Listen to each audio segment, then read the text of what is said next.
Nacido en Oaxaca, México, creció en el seno de una familia tradicional. Emergió al calor de la Revolución Mexicana como referente de una nueva propuesta política y educativa.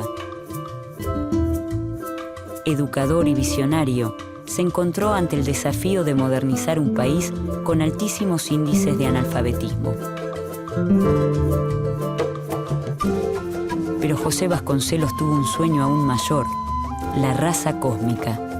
El pueblo iberoamericano mestizo sintetizaba, según él, una raza ideal, destinada a ser la vanguardia de la humanidad futura.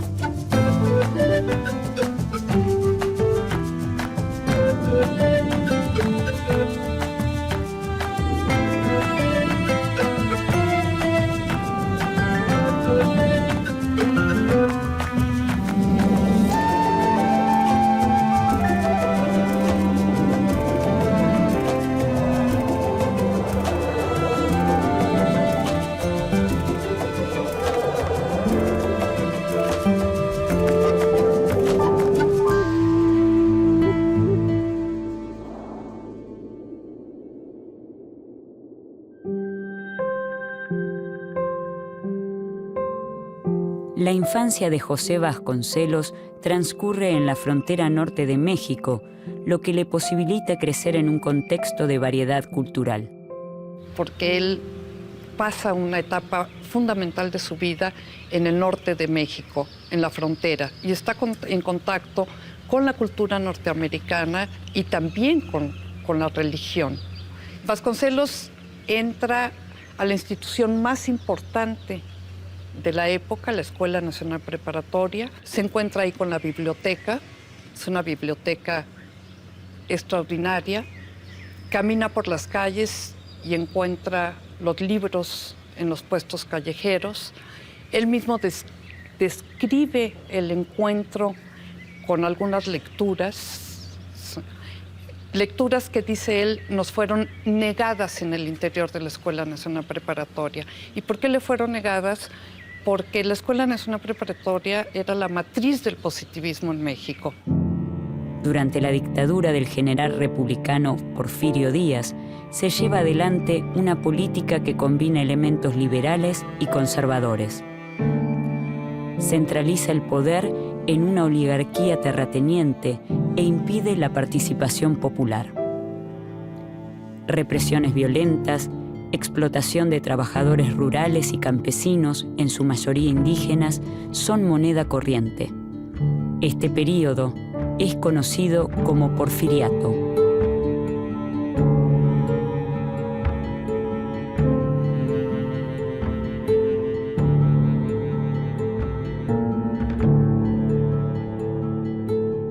Justo Sierra es el ministro de Instrucción Pública del gobierno de Porfirio Díaz. Conocidos como los científicos, Sierra y su gobierno se fascinan por lo francés, lo alemán o lo estadounidense, influencias que determinan el modelo para seguir. Vasconcelos critica la educación positivista impuesta por Sierra y, junto con otros jóvenes, funda el Ateneo de la Juventud Mexicana.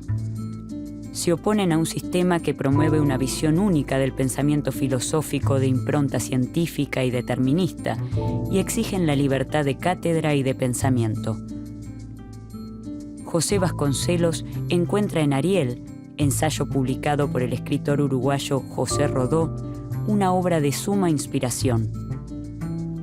En Ariel se insta a la juventud hispanoamericana a construir una nueva cultura, constituida sobre la base de una identidad latinoamericana. El desafío de los ateneístas es encontrar el camino para reafirmar los valores culturales, éticos y estéticos que consoliden la identidad nacional mexicana y latinoamericana.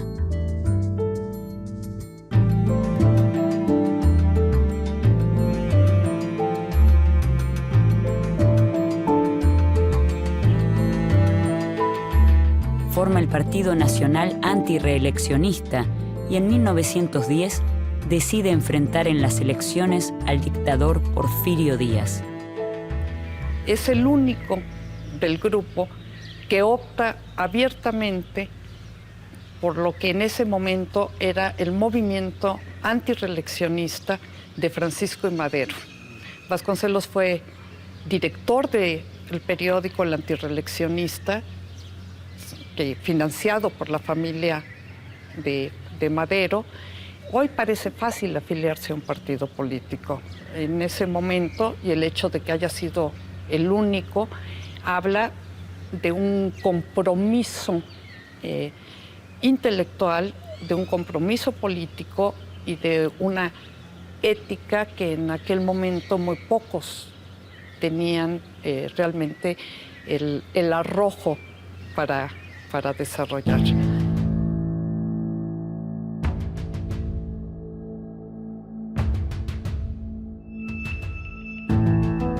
Transcurren los últimos meses de 1910, cuando estalla la Revolución Mexicana. Los sectores medios, campesinos e indígenas se movilizan contra la dictadura de Porfirio Díaz.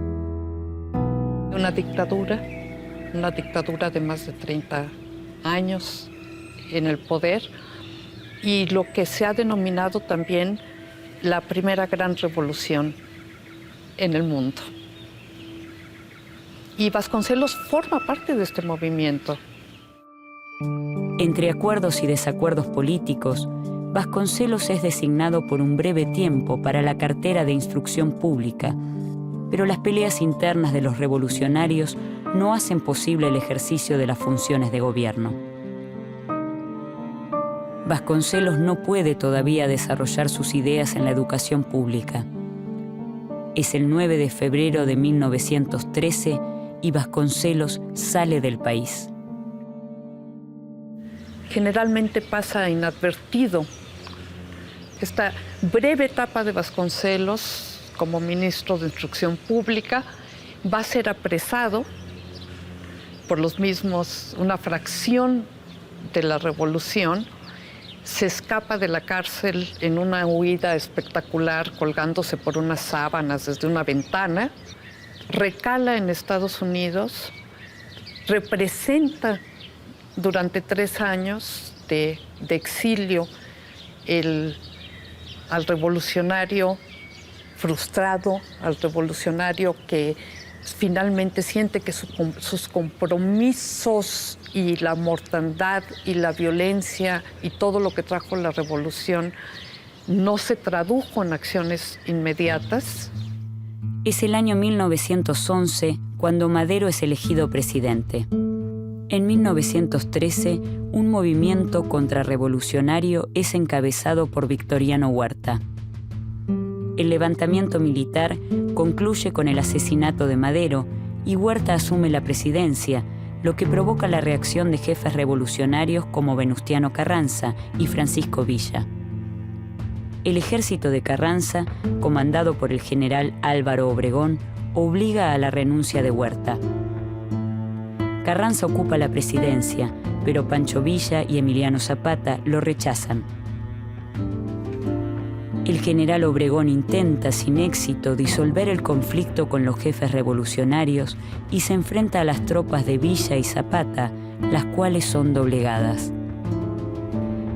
Carranza llega al poder y legitima su presidencia de modo constitucional en 1917. Pero Obregón considera que las conquistas revolucionarias, lejos de profundizarse, corren peligro de ser destruidas. Considera a Carranza un traidor y organiza un levantamiento contra su gobierno. Durante 1920, José Vasconcelos se alinea con Álvaro Obregón contra el presidente Carranza y así se crean las condiciones para su regreso a México. El levantamiento triunfa y Obregón es elegido presidente. Un año más tarde, Carranza es asesinado.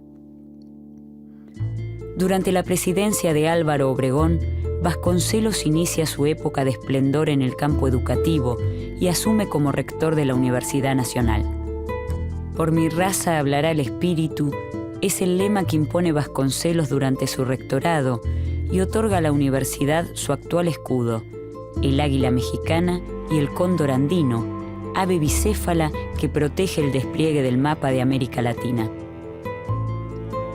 Vasconcelos presenta el proyecto para crear una Secretaría de Educación Pública, conocida como la SEP. Se propone llevar a cabo un plan educativo único para todo el país. Su actuación en este cargo es tan breve como intensa y deja marcas imborrables en la educación mexicana y latinoamericana.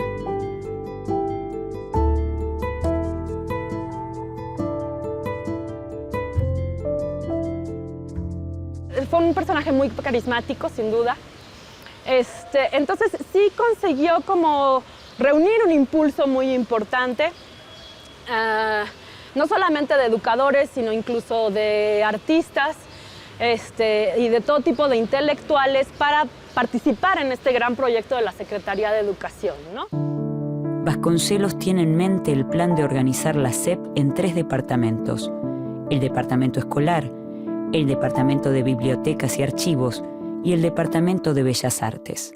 Lo escolar, bueno, por razones obvias, pero el hecho de que los otros únicos 2 departamentos fueran biblioteca y bellas artes sí tiene mucho que ver con la filosofía de Vasconcelos sobre la educación, ¿no? Que tenía que ver como con la preocupación por una fuerte difusión de la cultura, y él está pensando mucho en términos de alta cultura, a diferencia de muchos otros de sus colegas e incluso intelectuales y artistas que lo apoyaron, que estaban en una onda mucho más de lo que hoy llamaríamos cultura popular, de construir una cultura nacionalista de toques indigenistas, donde básicamente se crea el folclore. Vasconcelos eso no le parecía mal y fue él el que convocó a este tipo de gente, pero lo que realmente le gustaba era lo que hizo con el departamento de bibliotecas, que fue hacer enormes tirajes de libros clásicos, de clásicos griegos. Le encantaba la idea de mandar la Ilíada y la Odisea al último pueblo de México y que se aprendiera básicamente a leer y escribir con ese tipo de lecturas, ¿no?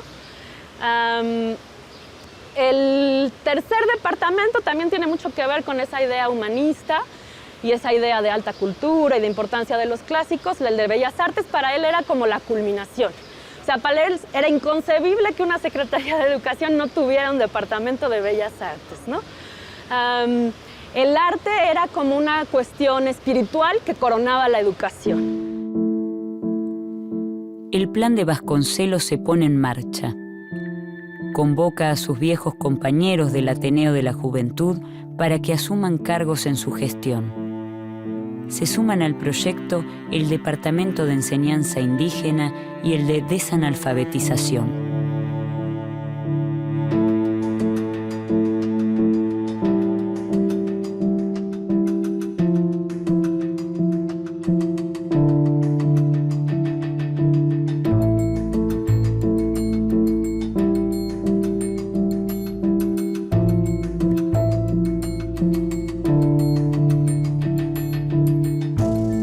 Vasconcelos amplía su mirada a toda América Latina. Invita a trabajar en México a educadores iberoamericanos, como la chilena Gabriela Mistral, quien, entre otras tareas, compila lecturas clásicas para niños y lecturas clásicas para mujeres como parte de los libros de distribución gratuita de la SEP. Impulsa la escuela y las misiones rurales y promueve la pintura mural mediante la creación de la Escuela Mexicana de Pintura. Gabriela Mistral y José Vasconcelos trabajan para recuperar las raíces latinoamericanas y promueven a escritores y pensadores de la región. Convocan una campaña nacional contra el analfabetismo, convencen a los estudiantes de acudir a los barrios pobres. Intelectuales y artistas se unen a la convocatoria.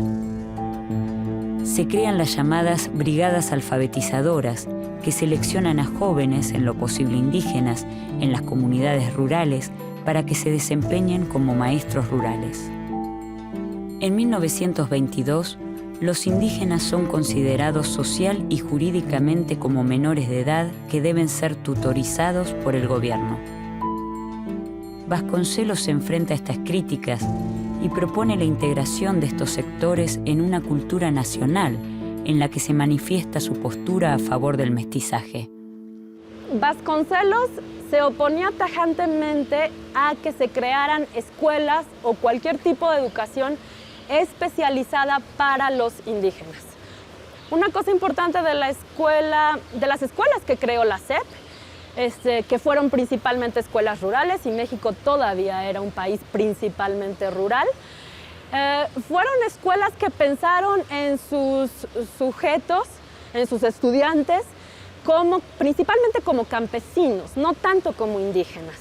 Entonces él llamaba la atención sobre eso, y en particular lo que le preocupaba de poner a quienes se decidiera que eran indios en escuelas especiales para ellos es que eso los iba a aislar más que incorporar.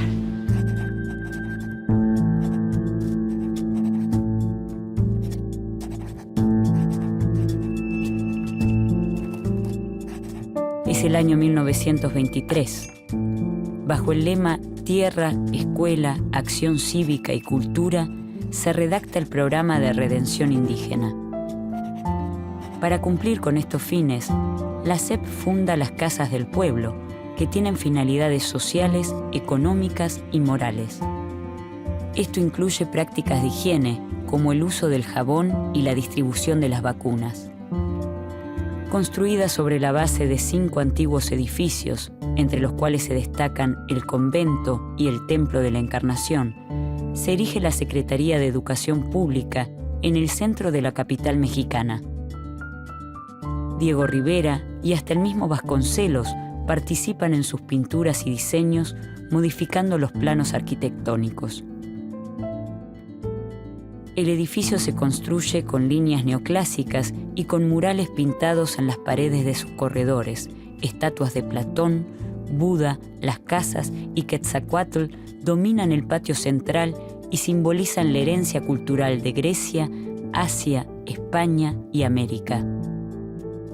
De este modo, se anticipan las ideas que Vasconcelos desarrollará en su obra, La raza cósmica. La ideología del mestizaje en México pues, fue clarísimamente un impulso nacionalista que buscó presentar una nueva posibilidad para el México moderno, ¿no? En ese momento el lenguaje todavía era muy racial, entonces se presentó la idea de un mexicano moderno en términos raciales. Debía de ser un mexicano mestizo, es decir, mezclado de español e indio, ¿no? La idea de que Vasconcelos sea visto como ideólogo del mestizaje ya nos da una idea de que no era precisamente un indigenista, ¿no? La idea central de Vasconcelos es la generación de una raza que sintetice y exprese el continente en un sentido sociogenético y cultural. Sostiene un concepto de cultura universalista y espiritualista, aunque al mismo tiempo defiende vigorosamente que cada pueblo tiene algo específico que aportar al caudal de la cultura universal. Ve en el pueblo iberoamericano mestizo un pueblo destinado a ser la vanguardia de la humanidad futura. Vasconcelos profetiza: será la raza cósmica la que llenará el planeta con los triunfos de la primera cultura verdaderamente universal, verdaderamente cósmica. La colonización española creó el mestizaje y esto señala su carácter, fija su responsabilidad y define su porvenir. Las propuestas y miradas de Vasconcelos no tardan en generar polémicas y lo llevan a debatir con otros intelectuales, también cercanos al indigenismo y a la revolución. Cuando los proyectos de la SEP están en pleno desarrollo, Vasconcelos decide realizar durante unos meses una gira oficial por los países sudamericanos. Viaja por Argentina, Brasil, Chile y Uruguay para expandir la experiencia revolucionaria y convocar a la juventud del continente a sumarse a ella. Vasconcelos retorna del viaje, pero el clima político ya no es el mismo. Una serie de conflictos internos con los estudiantes y la pérdida de apoyo del presidente Obregón abren la puerta a su decadencia. Él renuncia a la Secretaría de Educación Pública antes de que concluya el periodo de Obregón. Y además se lanza una campaña como para gobernador de su estado natal, Oaxaca, y es brutalmente despojado en el proceso electoral. En 1924, Vasconcelos se ve obligado a dimitir. Vasconcelos sufre la derrota en las elecciones a gobernador de Oaxaca y parte en un largo viaje a España, Italia, Grecia y Oriente. Un viaje que influye fuertemente en su obra posterior. Después de su renuncia a la secretaría, ¿sí?, y de el periodo de su gran enemigo político, que fue Plutarco Elías Calles, otro general que además para Vasconcelos representa toda la parte negativa del caudillismo militar.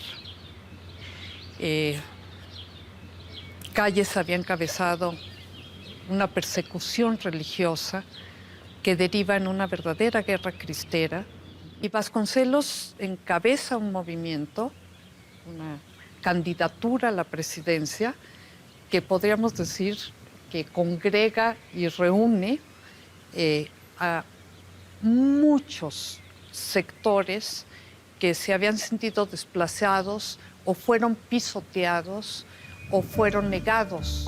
Corre el año 1929. Vasconcelos se postula para ser presidente de la nación y es derrotado. Su época revolucionaria se cierra definitivamente. Casi como un presagio de un descenso ineludible, los próximos años de Vasconcelos son tiempos desafortunados.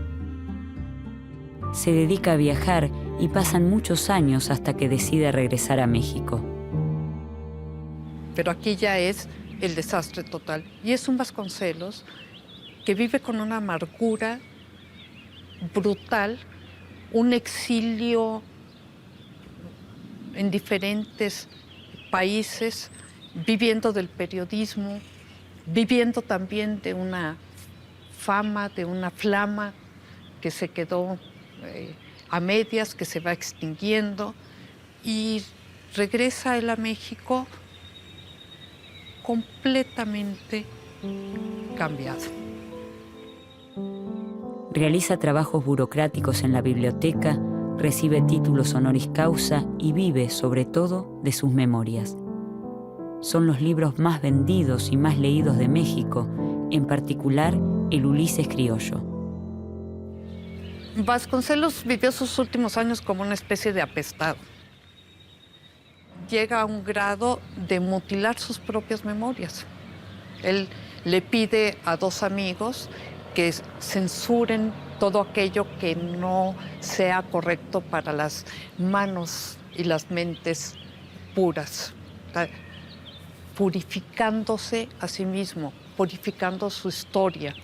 Y esto lo hace un hombre muy aberrante para las nuevas generaciones y muy incómodo para sus contemporáneos.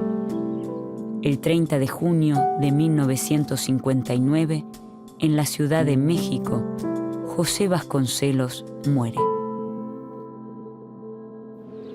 Quizá lo que a mí más me conmueve fue un texto reciente de Sergio Pitol que dice: Vasconcelos nos enseñó que se podía alcanzar las estrellas, y algunos testimonios de aquella época nos enseñan que sí fue posible en algunos instantes. ¿Por qué hoy José Vasconcelos sigue vigente? Porque es un mito que aún late en las huellas de la historia latinoamericana, en sus ideas renovadoras sobre la educación, en sus contradicciones y en sus obras. Y porque ha dejado un legado ineludible que sigue generando múltiples miradas en las nuevas generaciones.